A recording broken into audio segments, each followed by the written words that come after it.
are again, right in the middle of our WHAM series. What's WHAM? W-H-A-M. Well, it's the acronym for what happens at menopause. So far, I've presented what dries up at menopause and what shrinks at menopause. So now it's time for what grows at menopause. These perspectives help you see the common themes for what happens at menopause. It helps you to make sense of what's going on. If you have even a single symptom of menopause, or even if you have none at all, you should watch this and all the other WHAM videos. They may open your eyes to things to which you were totally blind.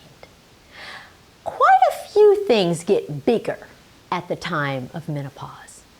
As with the last tutorial, there are two categories of things that grow: physical and behavioral.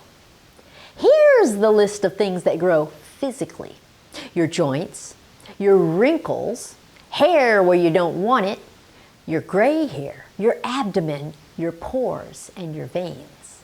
And here's a list of things that grow behaviorally: your moodiness, your disinterest in sex, your level of fatigue, your impatience, your sense of self, your independence, your desire for divorce, and your anxiety. As you can see, some of the behavioral things that grow at menopause are actually desirable. None of the physical things are desirable. So let's just jump into this and discuss each of these. The first thing on the list is your joints. They swell. Most women notice joint swelling and joint pain at the time of postmenopause. Now, in the last tutorial, I taught you that your joint mobility shrinks, and that's largely because your joints swell. Your joints are hinges, and the more swollen the hinge, the less mobility it has. Both the swelling and the reduced mobility are a direct consequence of estrogen loss. Next is your wrinkles. In video 141 on what dries up at menopause, you learned that you lose collagen in your skin. And that's what causes your skin to wrinkle. Of course, you lose the collagen because you lose estrogen. In any case, once your estrogen is gone, your wrinkles will grow. They'll get longer and deeper. They start out as just fine little lines, and they just keep growing from there. The only place you don't grow wrinkles is in your vagina, which is where you want them. It's just all so backwards. The other thing that grows is hair where you don't want it. Now, hair growth is due to testosterone. And what happens at menopause is that your estrogen disappears earlier than, and more completely than, your testosterone. So it's really about ratios and concentrations. Your testosterone to estrogen ratio favors testosterone. And the testosterone in your blood is more concentrated than the estrogen. So all the things that make men hairier than women start happening to you. You start growing coarse, dark whiskers on your chin and your chest, or you may notice a visible mustache. At postmenopause, women start needing to pluck, bleach, and get electrolysis or laser treatments to get rid of the hair. Most women also notice increased growth of fine lanugo hair on their face. It's like a very fine coat of fur. If you remove it, you'll be shocked at how much you had. This is also when most women start noticing gray hair everywhere. If you haven't already started coloring your hair, postmenopause is when you'll start to notice a lot more gray. Everyone I know colors their hair. I'm the only person I know who doesn't. And I've got squiggly silver hairs here and there. Of course, I've been menopausal for over 25 years, so I don't know why I'm just starting to get gray hair now. Okay, and here's something that we all notice: abdominal growth. Menopause deposits fat right in your belly. There's even a name for this. It's called truncal obesity. Now, this is all about the loss of one particular estrogen called estradiol.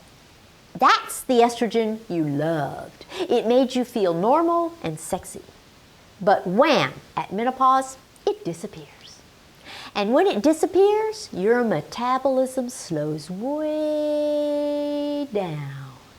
And you start depositing fat right in your belly. You go from this abdomen here in this abdominal model to this abdomen here on the abdominal model. These are all both cross sections of the abdomen. Do you see how much more fat there is over here than there is over here? This is what happens at menopause. This is why your abdomen grows.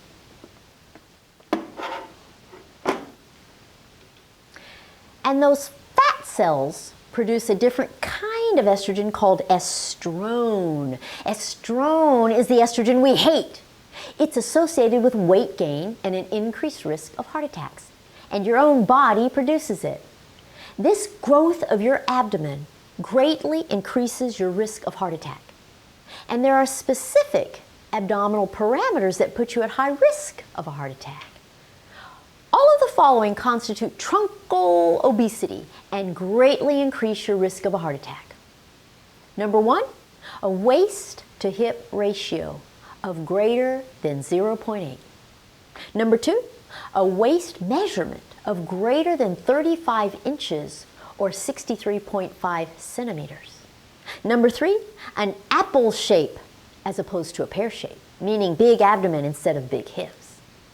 Now be careful with the first parameter, which is the waist to hip ratio of greater than 0.8. You do not have to be fat to have a waist to hip ratio of 0.8. This is about body shape. If you have skinny hips and not much of an hourglass figure, you can very well have a waist to hip ratio of 0.8. Mine is 0.8. I have the figure of a 13-year-old boy.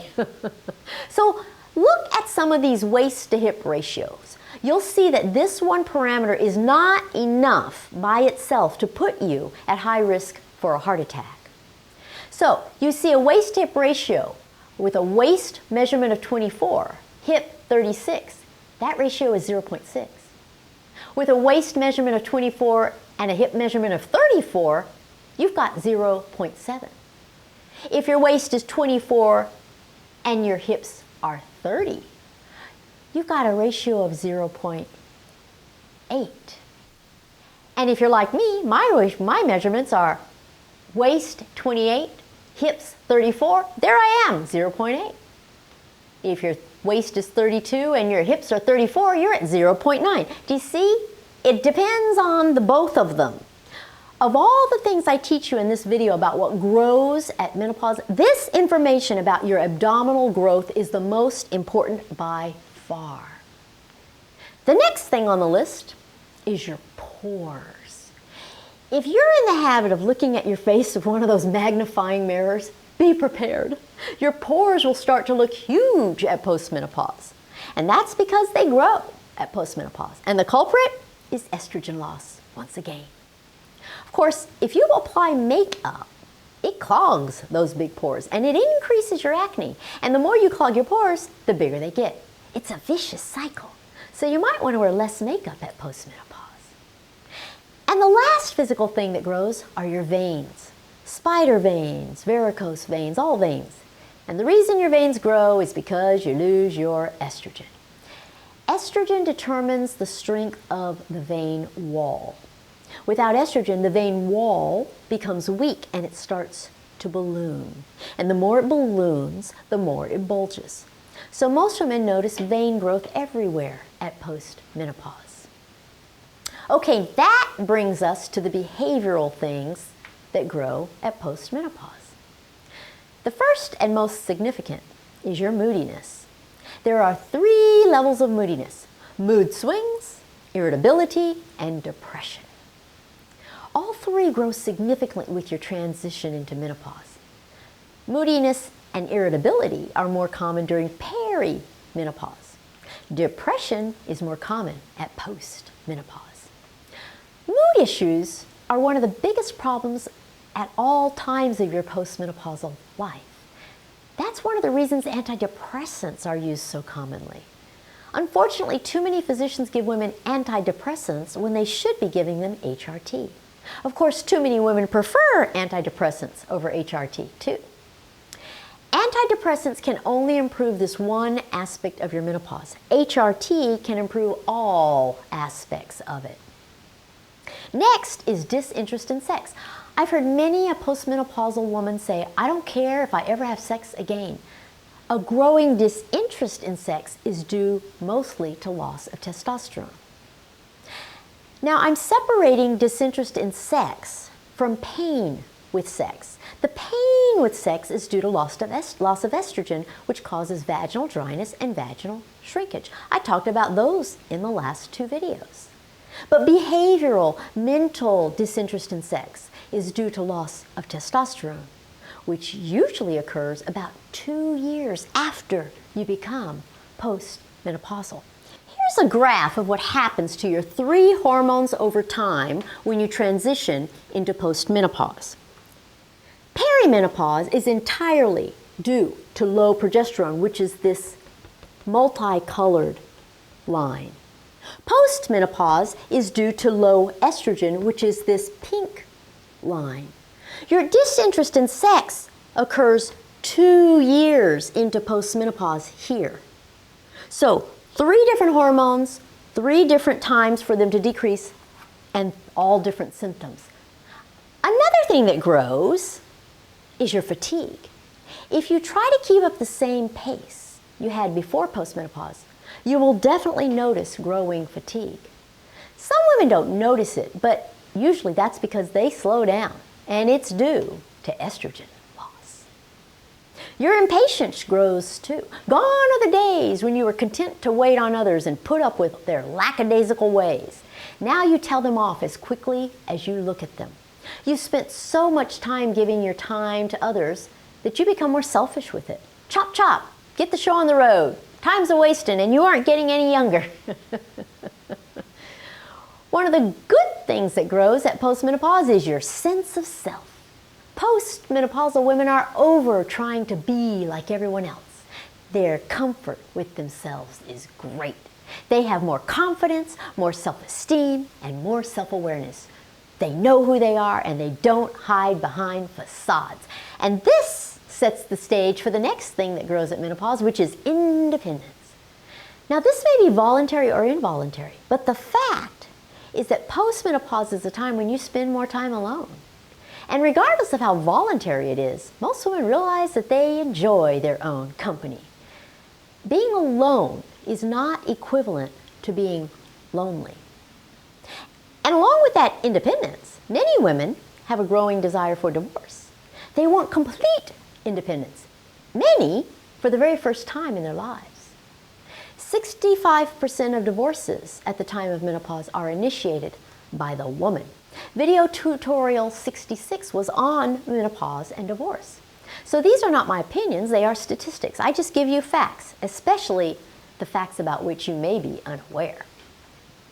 And finally, anxiety grows at postmenopause. Actually, it grows at perimenopause too. Progesterone is the anti-anxiety hormone. That's one of its functions during pregnancy. So many women start feeling anxious at perimenopause when their progesterone drops, and many of them continue to be anxious thereafter.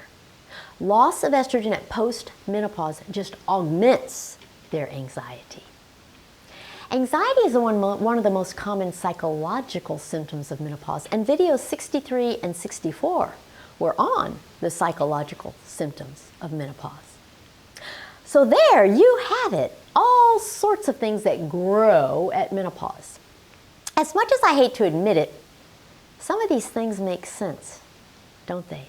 See, you're starting to connect the dots, and I hope this approach is making it easier for you to understand what's going on. Join me next week when I'll talk to you about what sags at menopause. Well, you probably already know what sags, but next week I'm going to explain why. And when you know why something sags, you're more likely to know how to make it stop sagging. So, I will see you in a week. Be sure you follow me on Facebook, Instagram, and Twitter. Subscribe to my channel and schedule a one-on-one consultation with me if you need to by going to my website, menopausetailor.me. I'll see you then. Bye!